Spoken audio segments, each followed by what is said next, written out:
Good morning, everyone. My name is Teal Inzunza. I'm the Associate Vice President of Justice Initiatives at the Urban Resource Institute, and I will be moderating this panel of very brilliant individuals that are here, and we'll introduce them in a second.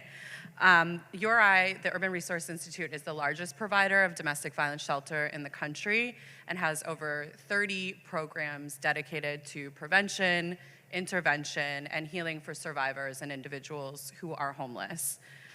Our interventions in the domestic violence sector have been really, over the last 50, 60 years, very limited to working with survivors. And we have seen that all other types of violent crime have gone down, but domestic violence rates have stayed the same or even increased. So we have to take a different approach. We know that all of you here want to have safe communities and for everyone to be safe in their homes. So that's precisely what we're going to talk about on this panel today. Really working with those who've committed harm in relationships and how to really change the patterns that exist in domestic violence relationships.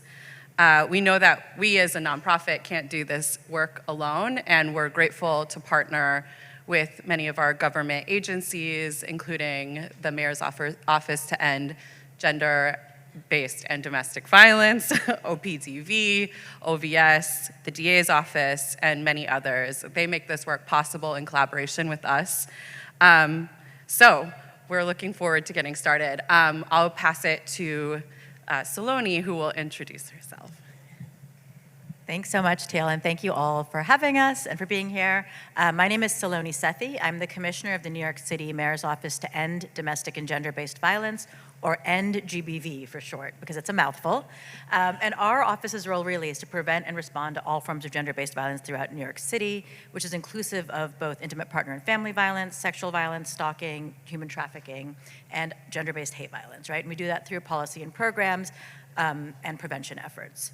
And I think, as we have this conversation about working with people who cause harm, I think the other thing I'll share is, I come to this work professionally, but really I also come to this work as somebody that grew up in a home with domestic violence. And so I always think I, have kind of firsthand knowledge of the fact that in families, even when there is abuse, family members don't often go away, and they often don't change just magically overnight, right? And so I think that really informs my work and the office's work to really look at this problem sort of more holistically and think about not just the survivor, but the families and the communities that they live in. And I'll pass it on to Gene. Hi, good morning. My name is Gene Johnson. I'm an Associate Director at the Center for Justice Innovation, where we work very closely with URI and some of its initiatives pertaining to working with those who cause harm. My role has been with the center to provide training and assistance to various programs locally as well as nationally when it comes to people who cause harm, as well as running programming for people who cause harm, both mandated, non-mandated, as well in the pretrial arena. I'll pass it on. Good morning, everyone. My name is Tanya Apparicio. I'm a assistant district attorney at the Bronx District Attorney's Office. I'm currently the counsel to the Special Victims Division, which is encompassed with our Crime Victims Assistance Bureau, our Sex Crimes and Child Abuse Bureau, Domestic Violence Bureau, and Human Trafficking Unit as well. Prior to coming to the Bronx DA's office, I was at the Manhattan District Attorney's Office for over 20 years, and as part of my role as Chief of the Special Victims Bureau there, I worked on creating an RFP, which we funded through asset forfeiture money, trauma-informed abusive partner intervention program, which I had the privilege of partnering with URI on. So, good morning, everyone. Good morning, everybody. I feel like I'm on the main stage, right? The lights are right up here. My name is Nathaniel Tolbert. I am a licensed clinical social worker, and I'm the Senior Director of Transformative Justice at URI. I've had the pleasure of working with quite a few people up here on the stage, well, everybody actually on the stage, pretty intimately. As Tanya previously mentioned, I was part of leading the Trauma-Informed Abusive Partner Intervention Program, which we worked in conjunction with the DA of New York City, and also worked with Gene on that project as well.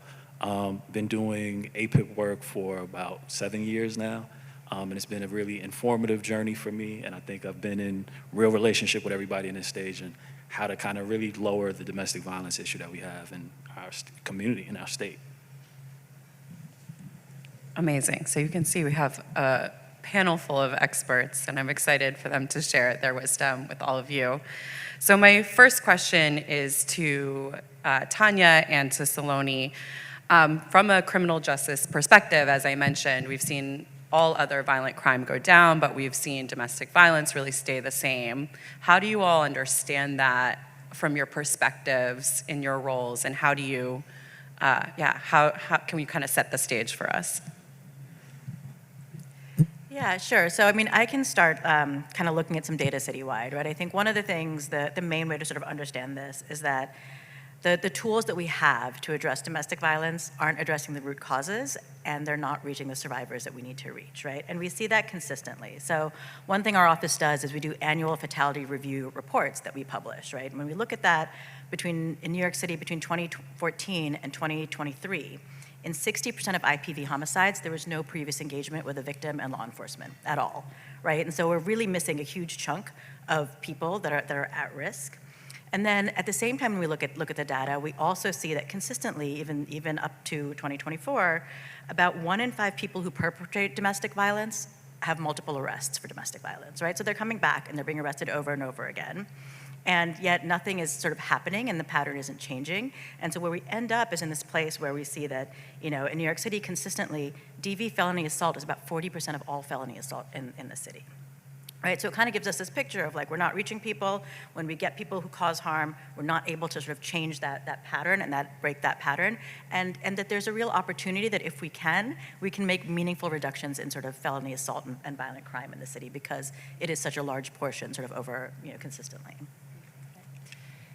And from a prosecution standpoint, looking at the domestic violence cases that come into the office, as Saloni said, it's only a portion of the cases of actual incidents that are occurring, and then we're seeing quite a bit of recidivism. And when we're talking to survivors and we're talking about the cases and what type of resolution they want, a lot of times they want their families to be reunited and back together. They want their partners to get help so they can be reunited with the families. And a lot of times we have cases that maybe we can't proceed and go forward with because maybe a victim decides that they don't want to participate in the criminal justice system. But we also noticed, as Saloni was saying, that the recidivism rates are high. And we were looking at all of our violent crime stats, and although violent crime was going down, our DV numbers were staying consistent. And the recidivism was remaining consistent as well, or going up higher. So looking as an office, how can we promote change and how can we support what our survivors want, but also provide support to make sure that we're making meaningful change, right? So it seems that we were providing a lot of resources to our survivors, but how are we helping them? Because families, as Saloni said, stay together, right? There are children involved, and just because we have a criminal case, it's not the end, or we're not doing anything to correct or try to challenge and help that relationship coexist in the future, because that's why we see it coming back. So how can we make that change? And looking into trauma-informed APIPs was one of the most pivotal ways that we could do so. Thank you, Saloni and Tanya. Yeah, I guess my next question is to Jean and Nate. What are the core tenets of an abusive partner intervention program? What do they look like? What do we mean when we say trauma-informed? How does that live in the room, and what does really like accountability look like in those spaces? When we say trauma-informed, we know trauma-informed is like a ubiquitous phrase that means a lot of different things to a lot of people in many cases. When we think about trauma-informed, we think about having clear structures for people, predictability, accountability all around, right? Thinking about having rules that also honor people's narratives and are strong in their foundation, but also understand everybody has a uniqueness and individuality to them that we could bring into the room. When we do a trauma-informed program, again, sometimes people think of being more permissive, but we rather think about it as being like really clear about what we're doing, how we show up, and what the work is. Our work, it does have a ton of therapeutic aspects, but it's also people making an amends to the community because a harm has been done. And sometimes making that amends is working on yourself, is thinking about the impact that your behavior has made on other people, or doing something directly to give back by being present with the harm that was done and what people have experienced. Our trauma-informed work, I think, has required us to be in like real relationship with ourselves as well. I know everybody on this panel, we had a lot of conversations around this work and what it looks like, and how to keep survivors centered and family centered and their experiences centered, while acknowledging that there's a humanity in everybody that we work with and touch, and our own humanity that comes up into the room. When we talk about accountability as well, accountability is something that is another phrase that's really big. And when we think about accountability, we break it down in some different things. I know Jean could jump in on this as well too. But accountability starts with really thinking about the impact that you made on other people in the context of this work, right? What are the amends that you have to make to, again, the community? And thinking about how to take ownership of our own experiences and sit with our own discomfort and not externalize it on other people and by way of harm or doing something or placing blame on others, but really sitting with some of those uncomfortable feelings. And I think accountability in the program it looks like us modeling accountability. It looks like us confronting people when they want to make it about somebody else. But it also is about acknowledging things that can impact them in a negative way and making space for that. A lot of what we talk about in this stuff and being trauma-informed is holding that balance of holding a both and, not when it comes to violence or the harm that people have committed, but holding that people have their own stories and narratives, and there is work that they need to do to help make the world and society and their experience and their family's experience and their survivors' experience better. I'll pass it to Jean if there's other stuff you want to add. Well, not much. But yeah, I think, to add on to what Nate said, I really think trauma-informed is also realizing that people who enter in these programs can also be victims as well, right? They may have witnessed violence, they may have been abused, or they just may be traumatized just by their daily life, maybe their demographic, housing, et cetera.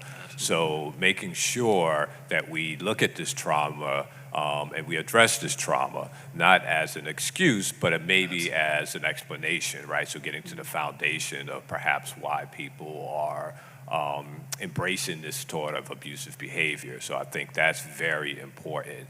And having holistic services, treating them like a human, right? So I've said accountability without humanity, that's abusive, right? Because we would look at these people as our neighbors, our brothers, our uncles, our fathers. These are people in our family. They're not just some stranger who is quote unquote being abusive. Right. And accountability, I think as the field has progressed, if I want to say that, I think we have different perspective of accountability now, in terms of accountability is not only being arrested and having an order of protection.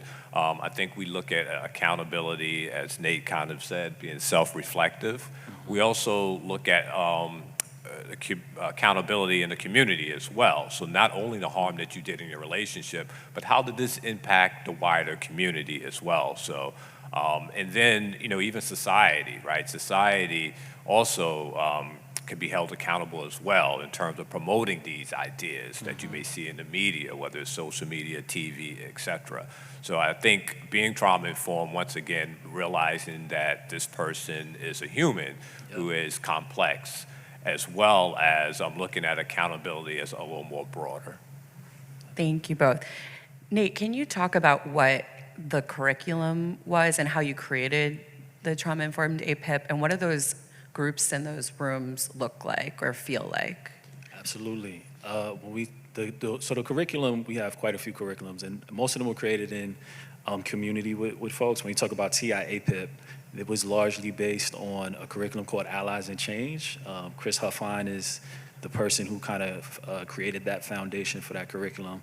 And we thought about taking that curriculum and speaking about the accountability piece that Jean mentioned. We know a lot of our folks who were committing harm came from resource-starved areas, and one of the great things about the TI APIP program, thinking about people's narratives, a lot of our folks who were committing real harm struggle with housing, struggle with education, struggle with other resources that we wanted to help them gain access to and provide resource for them to kind of go on their journey. When we think about that curriculum, And I think it's important to think of it holistically, as Jean mentioned. When people come in and came into that TI-APIP, we really assess like all their needs and things that might prevent them from being able to take accountability, because it's hard to take accountability when you're starving or you're worried about not having a place to live. That was like the first step. And while doing that, and I think this is what trauma-informed work is, to Jean's point earlier, is like a both and, while supporting people and giving them access to the ability to grow, because they still have to take it, right? They still have agency. We acknowledge everybody still has a choice. We were also introducing them to concepts like power and control, like in our orientations, or talking about, our own responsibility and our own agency. The Allies in Change TI APIP version that we did, we really talked about people's disconnection from themselves. So a lot of our folks who we worked with in the program, oftentimes they couldn't even really identify like the feelings that they were feeling, right? So we did a lot of education up front to help people kind of begin to grow skill and think about how they were showing up. Then we mix it in with other lessons that talk about the impact of their behavior on others, right? As we kind of unpack these things. So one of our lessons might be stuffing feelings. So what happens when you ignore your feelings for so long that you explode, right? And then we talk about the issues, the impact that the behavior makes on other people. What does it mean to come home and slam a table, right? When you're coming home to your family? How does that threaten people? How does that make them feel unsafe? So, we have a curriculum that dives into that and culminates with people writing amends letters to the person that they harmed, right? Mm-hmm. So they could think about the impact of their behavior. Throughout, we make room. We had a structure that was clear. We had a check-in where we were trying to build skills. I know in this we talk about behavior change. We talk to people about, we use some cognitive behavioral intervention, right, when you think about a therapeutic perspective. So we think about distortions in a way, and we named it like self-talk. So if you're telling yourself this person is trying to play me or something, are you likely to escalate versus trying to sit there and think about something, think about their perspective, right? Put yourself in a person's shoes. So we're also, like, while we're doing all this stuff, we're trying to help people build skill and do other things. I know, Gene, we kind of innovated some stuff during this as well. I don't know if you had any things you wanted to add. Yeah, I think, just maybe a broader perspective, and maybe Saloni will speak about this. In New York City, we have various programs with different curriculums because we don't necessarily subscribe to this one model and think that, different people may have different needs.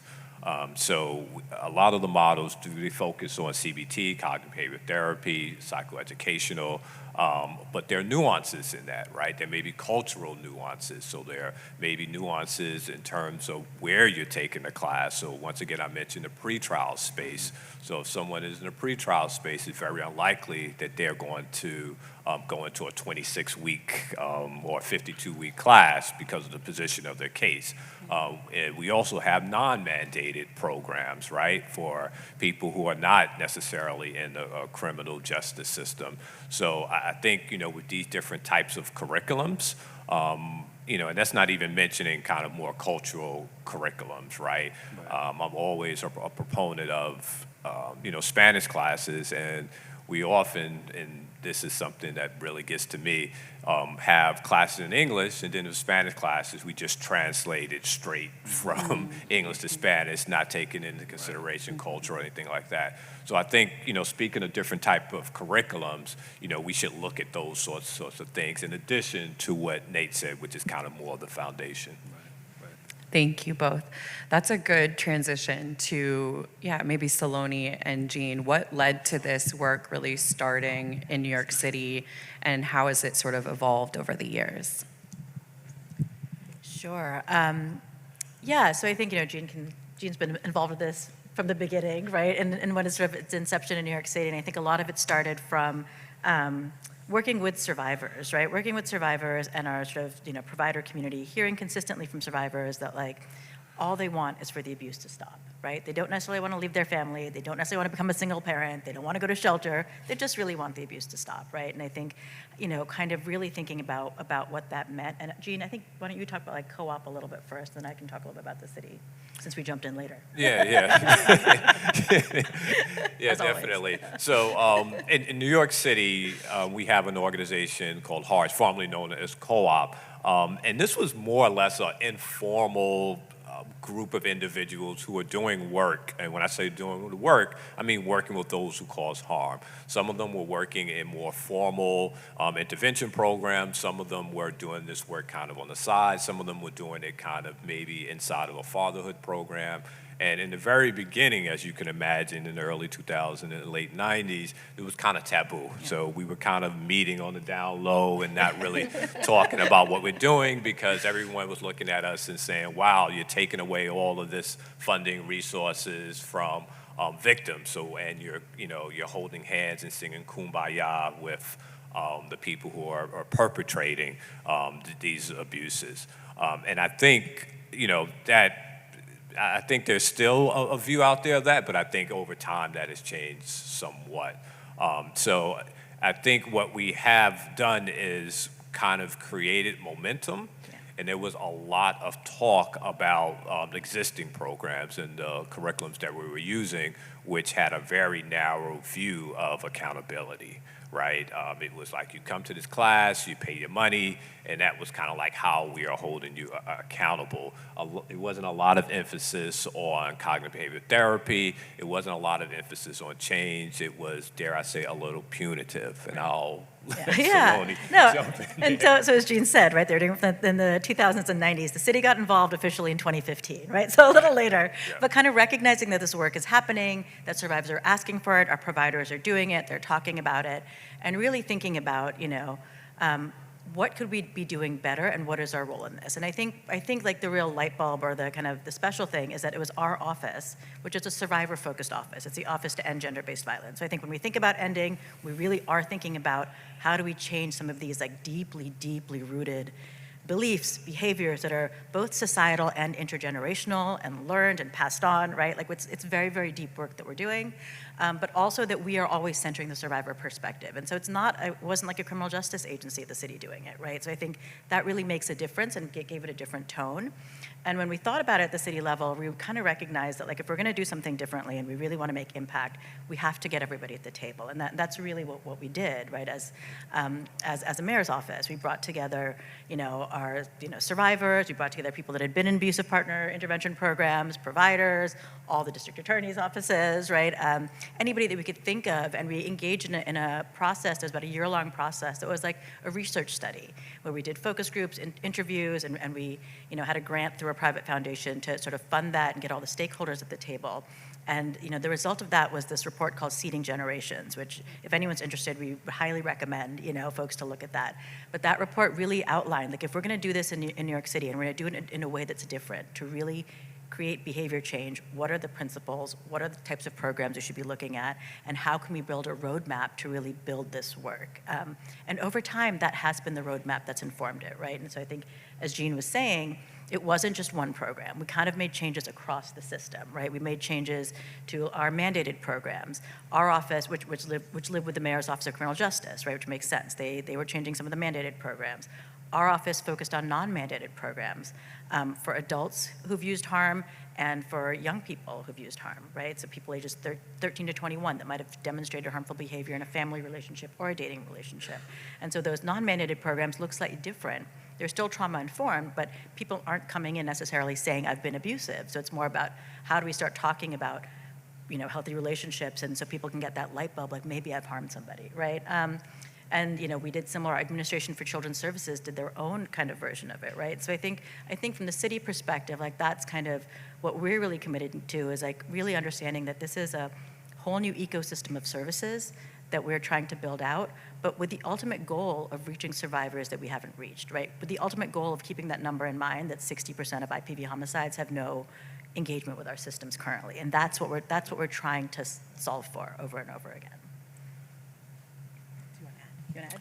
Yeah, what came out of Seeding Generations was kind of this multiple pathways, mandated programs, non-mandated programs, programs for adults, or programs for young adults. But what also came out of it was funding. It was resources thrown behind it, right? So Places like the Manhattan DA's office, ENDGBV, MOC-J, they provided funding for the programs and also funding where participants would not have to come out of pocket and pay, which is major because some of these programs were $25 to maybe even $50 a session. And that would be once a week, so that can be up to $200 that somebody was coming out of their pocket to pay. On top of this person probably had an order of protection against them, which probably automatically would make them not homeless, but definitely housing insecure. So they were probably concerned about housing, and now they have this extra bill. I can recall facilitating classes where a young man actually showed up to class with a black trash bag with his belongings in it because he had nowhere to go. So think about those sorts of things and then trying to say to this young man, well, you really should think about healthy relationships, and you really should, right? It doesn't work, right? So I think, one, making it where it's no cost to the participants, and then also offering those holistic services, right? Where not only services relating to IPV, but other services as well, whether it may be anger management that you may need, whether it's substance abuse, whether it's housing, whether it's employment. So I really, I have a lot of issues with our government, but I do think that they really hit the nail on the head with that one, to probably use a term I shouldn't use that's violent, but. Yeah, no, and the other thing I'll sort of add too, right, is like some of it was totally new and some of it wasn't, right? We were already investing in some things, right? We already had like other programs that we were investing in for people who cause harm that weren't meeting the mark. So it wasn't necessarily just like, we're getting all this new stuff to do different things, but how do we actually take what we're doing and make it better and make it consistent, right? In terms of like what we believe in and what our goals are, so. Thank you both. I think as somebody who's worked with survivors for my entire career, I go out to shelters, I talk to survivors a lot, and whenever they hear about our abusive partner intervention program, consistently, every single one of them has said, can I send my ex-partner there? And so I think when I hear you all talking, and thank you, Saloni, for centering, survivors' desire for this programming. It's true. I've seen it as an advocate for many, many years that this is something that survivors are asking for. So as advocates, it's our responsibility to try to do that, right? And to try to bring that forward. And I think the big question is like, does it work, right? Like, is it working? And we heard some of the history, and I think to bring it back to the trauma-informed APIP, there's a forthcoming report about that shows really promising results. And I think we're like learning and seeing how that could actually make a difference for survivors. So I want to ask Tanya and Nate, I think the relationship between the Urban Resource Institute and the Manhattan DA's office is really pretty special. I haven't seen a ton of relationships like that, in the work before. And so I'd love for you all to talk about like what that looked like, how you all partnered, what worked well about that relationship. Okay. So, this was a pretty substantial project that we took on, trying to do something different, right? And I think coming into it, we really wanted to be in like a clear, consistent partnership with everybody.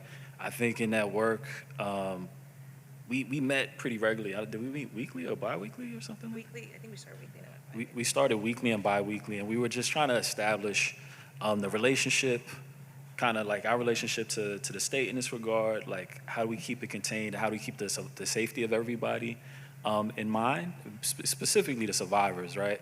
One of the things about our program being trauma-informed is that we let everybody know that this is a compliance-based program, and we talk very clearly about the attendance stuff, right? So like, are people attending, are they showing up? We let the participants know that from Jump Street, and if there were issues going on, how do we honor like their experience and let people know thematic things, right? Like, so we kind of know what things are getting in the way. I think one of the beautiful things about that relationship was we were able to start talking about how to ultimately like keep people engaged and help kind of facilitate behavior change without like colluding with the state. And I think that was like a thin line that we kind of navigated pretty well. We honored people's confidentiality while being clear that if homicidality or suicidality or threat to a survivor came up, that would clearly be reported. I think we use those meetings to really establish like the relationship, our lane, how we decide stuff, and I think there was a real commitment to working together on issues. And we also acknowledged the defense attorneys, right? Like, and other people, and the resource coordinators, and the judges. There were a lot of people that came to the table, and investing in this stuff consistently, I think, allowed us to do something where we were able to challenge people. And even some things, I remember one of the great things about the relationship, there was a time where somebody kind of had in our program contextually, right? If somebody misses a certain amount of classes, they would have to restart the program. There was a time where we might have had a person or two, they were really upset with the program. And, you know, from a practitioner standpoint, one of the things about folks who commit harm, traumatize folks, you got to be able to, like, sit through rupture and repair. So, like, if something bad in a relationship happens, we can still be there for you and figure it out. And that's a skill we want people to learn. There was a time where I think we had a couple kids, it wasn't a lot, but somebody went to another program, and we were able to communicate. We think we might be missing out on the ability to rupture and repair, right? Because this is important to somebody's growth and accountability. And I don't think that ever happened again, right? Like, we were able to talk about it. We were able to be in dialogue about things and figure it out. Ultimately, we knew it was y'all decision, right? But it was like a willingness to, like, be in relationship with us about it. I don't know if I got anything, if anything missed.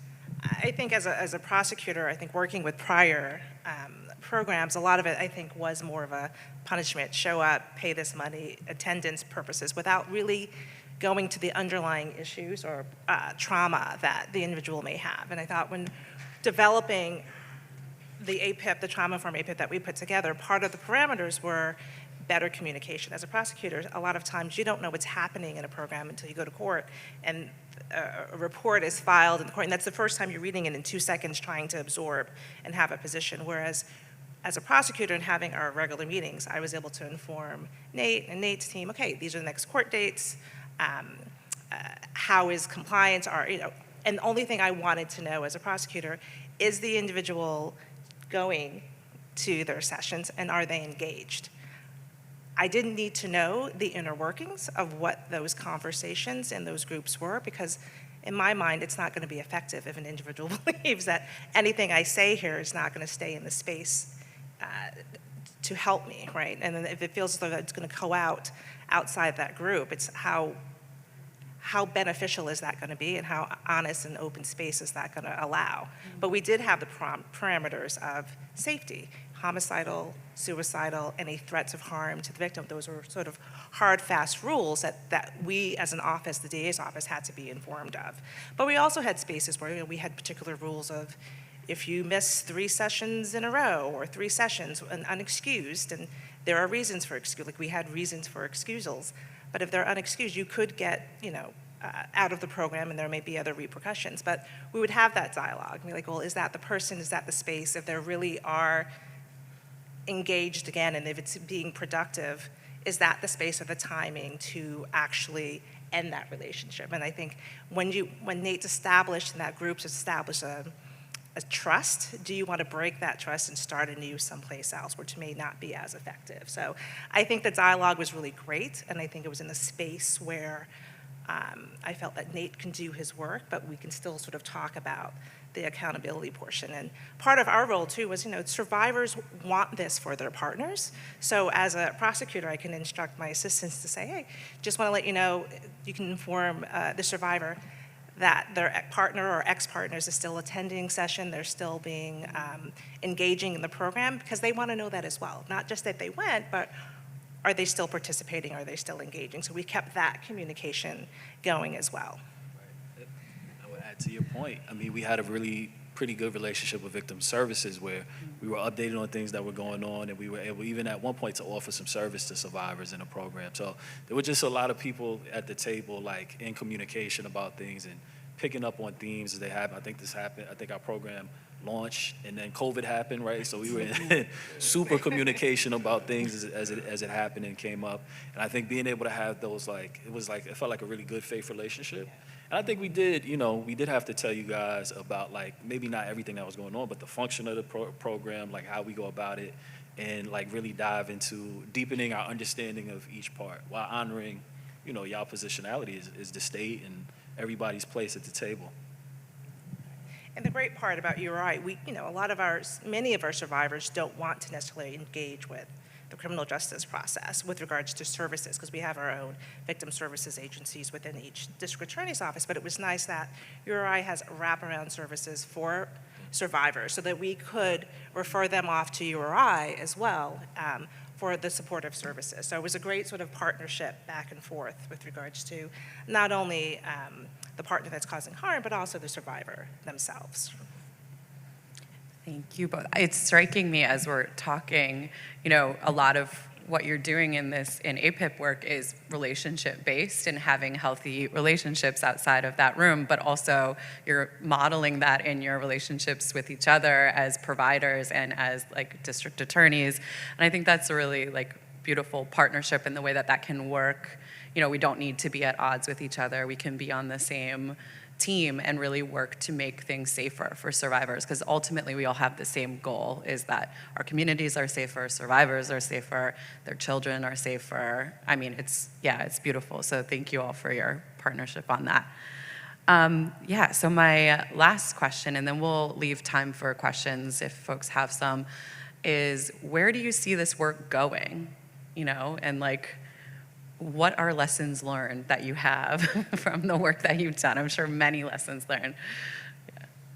Whoever wants to start can start. I would just say, as a prosecutor, the criminal justice system is not the end-all or be-all of solving domestic violence within the family unit or IPV as well. So I think you have to have different entrees and different opportunities for folks and engagement.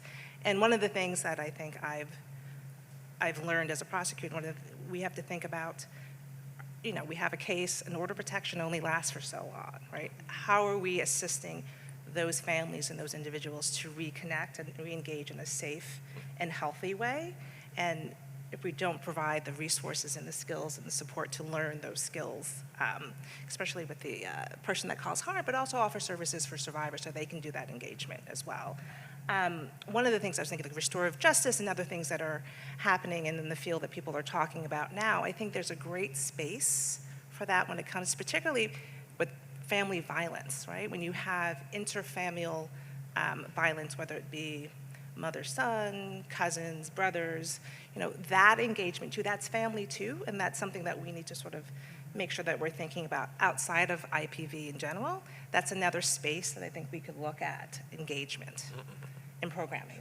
Do you want to go? I was going to say, just to build on what Tanya said, I would say everywhere.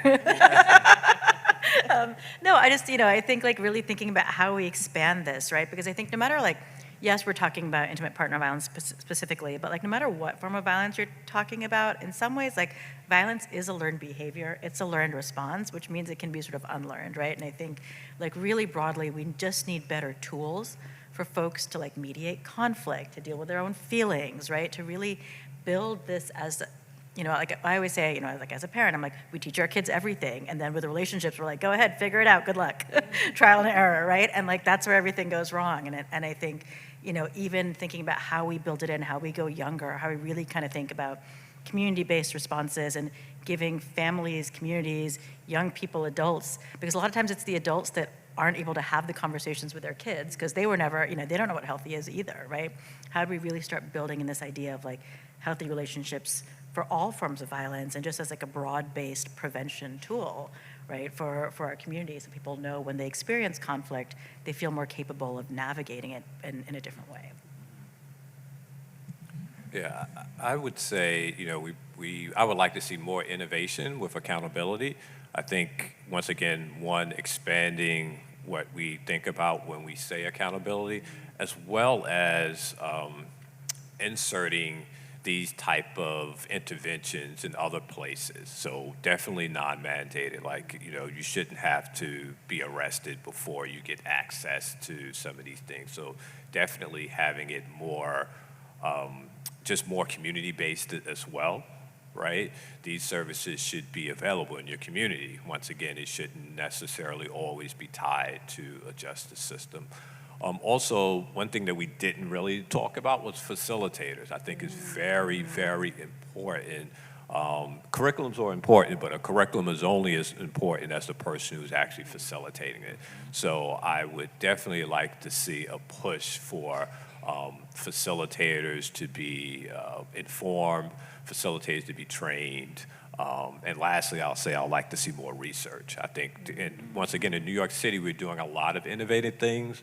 Restorative justice, we have mixed gender classes, we have classes which are LGBTQ plus focused. We have classes that for differently able people. So I would like to see more research done on some of these demographics. Absolutely. Champion a lot of stuff Gene said. I think Gene took a lot of the words I want to say. They were really important stuff. I think to the point of like expanding our practice, I had an intern this year, and they were a non-binary person, and they talked about like how they didn't feel like they had a place in the work. How do we expand this stuff as we experience our experiences of gender and different identities, especially when we know domestic violence oftentimes is fueled by like a sense of isolation or disconnection from people, right? Like how do we make space for everybody in the work and who needs support? To the point of facilitation that Gene mentioned, I know all of our programs are like really heavily invested in like supervision and training, and that takes like a lot of resource. And one of the things about doing accountability work, you often have to model it. And we ask people to do a lot of heavy work and sit with stuff and not necessarily always provide the containers for our feelings as they come out and they spill out on people and spill back on us. So I think training and supervision in particular, I know Gene's program has a pretty significant supervision. My program has a pretty significant supervision and training. Those are things I wish we had more resource to expand, especially where people don't have the benefit of having a significant grant or funding from a big agency to, take care of the facilitators in a way that is helpful. And to the point, continued connection to restorative practices. As somebody who does restorative practices as well, I think there's so much opportunity to practice, like asking yourself questions, listening to other people, being in relationship with hard issues without like falling into like a talking point, counterpoint dialogue, which often predominates our society right now. I think as we continue to lean into those things, I think those help not only people commit harm, but survivors integrate themselves, right, and feel good and like feel all the parts of themselves together. So continuing to expand those things and making room for people to really talk about this stuff, right? It's so hard, it's so heavy. There's things that are just ugly in it. We hear cases. I have incredible facilitators who said the other day, like, I love this work so much, and sometimes I just want to run away.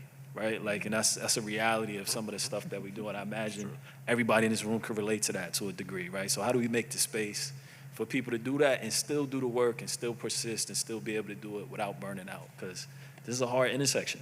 It's a hard intersection. That was everyone, right? Amazing. Yeah, I want to just add, I think also being able to create spaces where survivors and the person that has harmed them can come together. We often do this work so separately, and obviously that needs to be done super carefully and with restorative practices at the forefront, but I'm excited to see where that work goes as well, because I mean, truly to be in community with one another and to heal, that could be a part of the process as well. So for some people who opt in. Okay, so we want to be in community with all of you as well, model that here. So I know we shared the panelists shared a lot of information, but want to open it up if there's any questions that anyone has in the room that these experts can answer. Oh, lots of questions. Okay, I don't know how to do the questions, but do you want to, talk?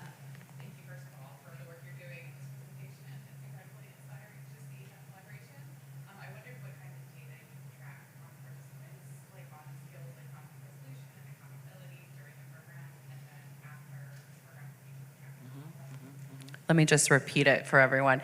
So what this person asked was, what kind of data do you track on accountability, and how, like, when do you track it, and how often, and to show sort of change, behavior change, essentially? For sure. We could talk about that. I'm sure other people could jump in as well. So in terms of data, one of the things as our work has continued to evolve, we've created logic models for the work just to kind of track like the inputs, the outcomes, and, be able to have a long-term track. Going into it, we do like a PCL, so that's like a trauma questionnaire to see people's skills. We do risk assessments to see risk for lethality and self-harm. And we also have an accountability assessment. The accountability assessment, I think we're still trying to figure out the best tool, but that's the thing that we use right now, just to see where people are at, how much ownership do they take in their relationship. And then we do those things in the course of a 26-week program. We'll do it in the beginning, midpoint, and end. And then as we try to keep people engaged, because we have the gift of having a non-mandated program, we try to follow up with some time away. Our program that had the forfeiture funds, we were able to partner with Urban Institute and have some long-range research where we have some qualitative, forums and stuff we were able to track and get some criminal justice data. So, that while that is probably part of that special forfeiture program, we have been able to do different things to kind of track the stats and that. I don't know if there's anything other people want to add. I was Jean could talk about this too, but in some of our other programs, one of the things we use is the HOPE scale, which is another indicator of sort of, what's someone's ability or willingness to change, right? So looking at the HOPE scale before and after, and I think that's another sort of tool that we use there. Yeah, the HOPE scale, definitely. I think also, there's some practical things that sometimes we use, like a before and after survey. So maybe name 5 types of abuses before you actually attend the sessions, and then give them the same survey after to see if they've retained anything or learned anything.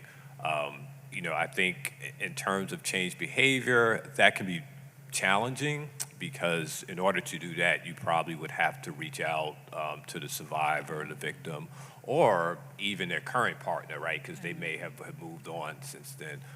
But I think, once again, going back, like I said before, I think this is something that the field somewhat struggles with in terms of data.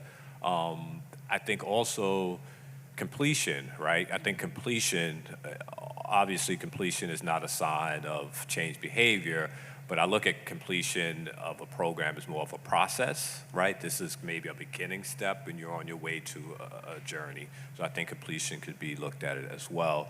I also want to add, in terms of the criminal justice system, often they look at a rearrest as being, or the lack of a rearrest, I should say, as being a sign that something has worked. I think that's great, but I don't think that is the sole thing we should look at, because there are many reasons why people don't get rearrested. Maybe simply based on their zip code, for example, or maybe they're now using some sort of abuse that's not arrestable, right. Emotional, financial, et cetera. Thank you. Okay, other questions? I saw a hand in the back. Yes. Yes, yes. Hey, there we go. Very good. It's easy to talk about, why it's important in a room full of folks doing this work, right?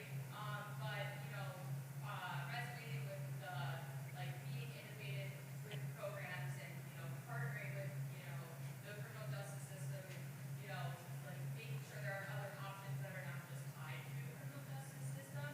But it can be hard to get the buy-in from, again, communities and different folks who work in different areas on why this approach is important. So I guess, with smaller programs who have that limited funding, not many facilitators who do these programs, people like high burnout, what are your thoughts and suggestions on the quick points to show why this works and why it's important, especially following that question of not having the data to really always follow up on that Yep. work, right? We know we see it when we do these programs, Right. but we're getting asked by this rate, is it considered accountability program by definition?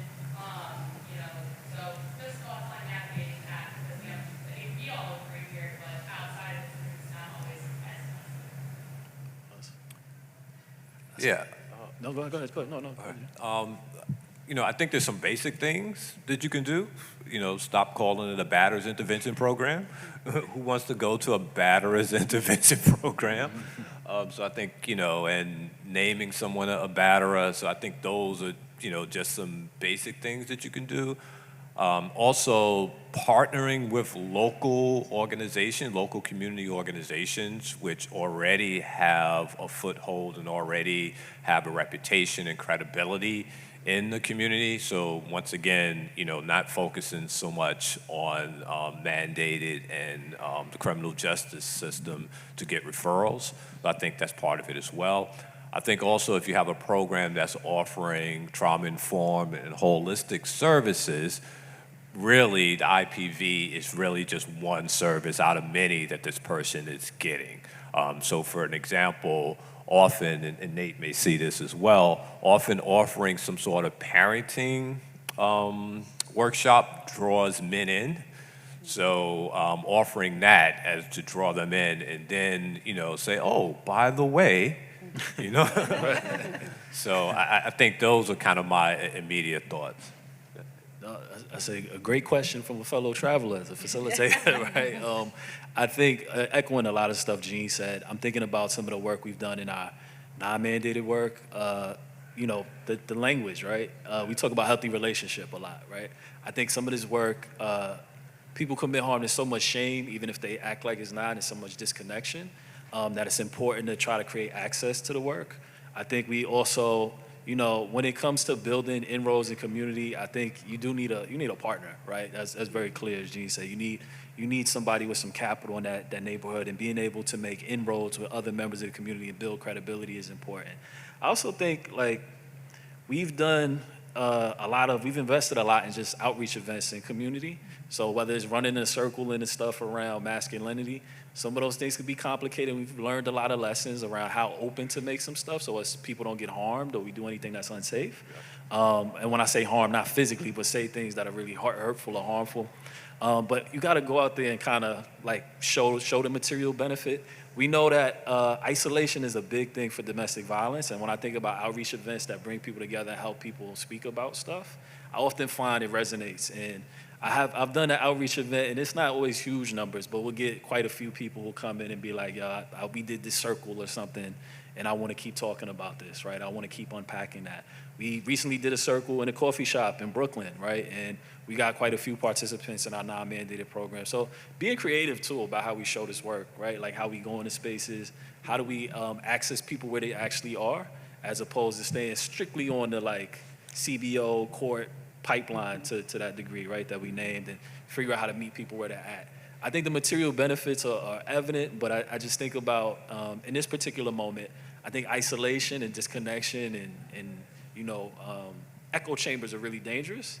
And really naming that now, it's more of a little bit of a colloquialism for me, but bringing people together, we always see the material benefit from that, especially when they have some safe, contained ways and ground rules to unpack this stuff and talk about it. Just quickly, a shameless plug for our organization, Center for Justice Innovation, as well as Saloni. Tomorrow, one of our programs, RISE, is going to be speaking, and this is something that they do very well because they are part of the community, they have credible messengers, et cetera. So if you're around tomorrow, I think it's going to be an afternoon, and Saloni obviously works with them and funds them, so we are happy to have them speak. Thanks, Gene. I will also thank you for naming that, and that some of us in the room are going into environments that are not friendly and actively hostile. And I think part of proving the point of this kind of work and APIP work is also reflecting back the data that exists around DV is not going down. So what is currently happening is not working. So we actually have no other option than to try new things, right? There is data, and I mentioned the Urban Institute report that's coming out soon that will show that these models are effective and against control groups that didn't get the intervention.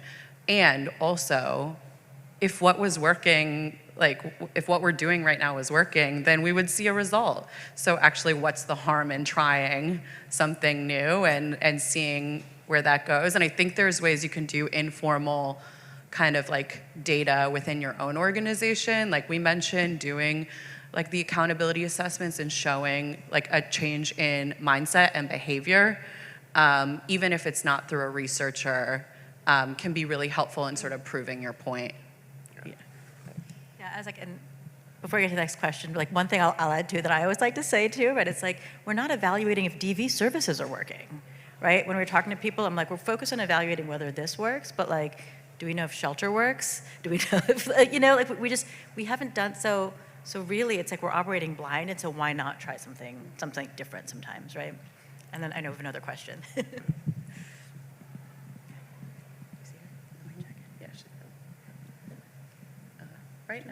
Right next to you. Yeah, I just, there you go. So I have a question from a law enforcement perspective. I'm open-minded to this, but as someone who responds to these really brutal calls, I responded to a domestic homicide this year, and it was probably like the worst thing I've ever seen. My question is in regards to subjects who commit strangulation. We know through lethality assessments that once an abuser crosses that line, the chance that they will commit a homicide or cause serious injury to their partner is astronomically high. So I guess my question is, at what point when you're looking at a case or if you're looking at a pattern of abuse, do you say that this person is not a candidate for this program, or are you optimistic that these services could intervene in that behavior, or do you think it's too late? Because I heard you mention earlier in the presentation that victims sometimes don't cooperate, or they'll stop cooperating midway through the case, but that is also why we have those mandated arrests, because domestics are different. We have those power and control dynamics. So as I'm listening to the presentation, like, this sounds really great, but I'm also thinking back to those cases of when is intervention too late and when is this not appropriate? Right, I think there's no fast and hard rule, right? I think it's a case-by-case analysis that has to be done, and I can't predict the future on every incident, right? I can't predict the future on every relationship, but what we want to do is make sure that, ultimately we're keeping the survivor safe, but we're also offering the individual that causes harm the underlying services they need as well. It may not fit in all cases. It may not fit, and it may not be something as a prosecutor I'm recommending on that strangulation case, right? But maybe if I have a strangulation case where I don't have a cooperative victim and this individual is interested in engaging in an abusive partner intervention program, maybe that's a great start, right? Maybe not the solution, but at least there is an offer or a service that maybe will be able to help enable changed behavior, right? But it's a case-by-case analysis. As a prosecutor, I'm not necessarily offering this in every case scenario, right? And it's not an appropriate fit for everyone, right?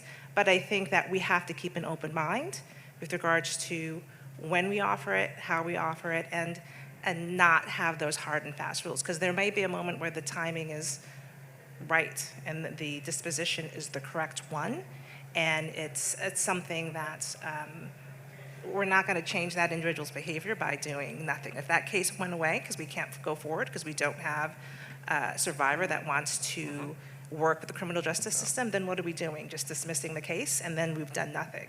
Maybe, hopefully, we've provided the survivor services and put them in a safe space, but what are we doing for that individual's next partner? What are we doing for that individual to help them get the resources they need to change their ultimate behavior, right? So I think it's not this yes, no, it's not a hard and fast rule, but you really do have to look on a case-by-case basis and make sure that you're really offering it and as broad as you possibly can to try and encourage change, right? Because right now, DV numbers aren't changing. So what can we do differently? How can we keep an open mind? Yeah, I just came here from Atlanta, from the National Center for Victims of Crime conference where I presented on risk and lethality assessment. I was just telling Saloni that we don't do a lot of that in this field. I feel enough, I should say. So your question is right on. So not to go back to my presentation and go into all of that. But, I think you make up a good point, right? So there are assessments which would screen people out, which will screen people in, which will group people into tiers, right? There are also assessments which would subscribe a certain dosage, perhaps, to an individual based on what they need. So in other words, maybe someone would be placed in a 26-week program and someone else would be placed in a 52-week program. So there are tools available. And then, I think, going back to the accountability and safety, obviously there's some people who probably should not be in the program, right? And they probably should be arrested for the safety of all. So, but I do think, once again, as my colleague said from the DA's office, that, we really should try to keep an open mind because arresting people in order of protection are not working. They're not encouraging or teaching behavioral change. And I think, once again, in New York, we have these different programs where we try to say not one program is appropriate fit for everyone. But once again, the short answer is yes, there are tools, there are assessments for that. I think we're at time. I would love to talk to you all day. Thank you for your questions. Appreciate you all being here. Thank you.